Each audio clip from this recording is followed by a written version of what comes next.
Hello everyone. तो Feb का महीना चल रहा है, वैलेंटाइन वीक चल रहा है। 7 से लेके 14 तक जो डेट होती है वैलेंटाइन वीक कहलाता है। इसमें तरह तरह के डेज़ आते हैं और फिर 14 फेब जिसमें एक मेन डे आता है वैलेंटाइंस डे, जो कि पूरी तरह से प्रेम को समर्पित दिन होता है। लेकिन क्या आप लोगों को पता है कि जो वैलेंटाइंस डे है ये क्यों सेलिब्रेट किया जाता है और किससे इसकी शुरुआत हुई है? आखिर ये दिन मनाना ज़रूरी है क्यों? और क्या जो पश्चिमी देश हैं जैसे कि यूरोप, यहाँ से जो इसकी उत्पत्ति हुई है, बेसिकली वेस्टर्नाइज्ड कल्चर है ये, तो इंडिया में बहुत ज़्यादा प्रचलित है। लेकिन इसकी एक छोटी सी कहानी है। जो रोम के राजा थे क्लॉडियस सेकंड, वो बहुत ही क्रूर राजा माना जाता था, क्योंकि उसका मानना था कि जो फैमिली वाले लोग होते हैं वो युद्ध में अपना 100% नहीं दे पाते हैं। तो उसने जवान लड़कों की शादी बैन कर दी थी।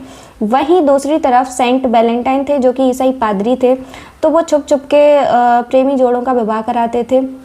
अब ये बात उस राजा को पता चली तो उन्होंने सेंट वैलेंटाइन को बंदी बना दिया। जब उन्होंने उसको बंदी बनाया, क्योंकि वो बीमार लोगों का इलाज भी करता था, तो जो जेलर की बेटी थी वो जन्म से अंधी थी, तो जेलर ने उससे रिक्वेस्ट किया कि मेरे बेटी को प्लीज़ ठीक कर दीजिए। तो सेंट वैलेंटाइन ने उसकी बेटी को ठीक कर दिया और वो जो बेटी थी वो अब डेली बेसिस पे उससे मिलने चली गई जाती थी। तो जो सेंट वैलेंटाइन थे उनको जेलर की बेटी से प्रेम हो गया। तो जब राजा को इस बात का पता चला तो उसने 14 फेब को वैलेंटाइन को फांसी पे चढ़ा दिया और बेसिकली सर धड़ से अलग कर दिया।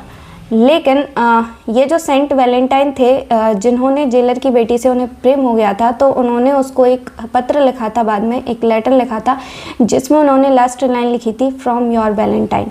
तो तभी से इसकी शुरुआत हुई। ये जो दिन है ये प्रेम के लिए समर्पित हो गया। बेसिकली जो प्रेम है ये केवल इंटीमेसी नहीं, केवल कुछ वादे नहीं, कुछ कोशिशें नहीं, बल्कि जो प्रेम होता है ये त्याग, समर्पण, एक दूसरे के प्रति सम्मान, इसका एक अच्छा उदाहरण है। और ये जो 14 फेब है, जब वैलेंटाइन को फांसी पे चढ़ाया गया था, तो जो भी इन्होंने शादियां कराई थी जोड़ों की, तो उन्होंने इसकी याद में ये 14 फेब को वैलेंटाइन के रूप में सेलिब्रेट करने लगे, तभी से ये दिन मनाया जाने लगा। लेकिन जो भी प्रेमी होते हैं उनके लिए केवल एक दिन पर्याप्त नहीं होता है। बेसिकली वो लोग जब भी हों क्वालिटी टाइम स्पेंड करें, तो हर दिन वैलेंटाइन डे होता है।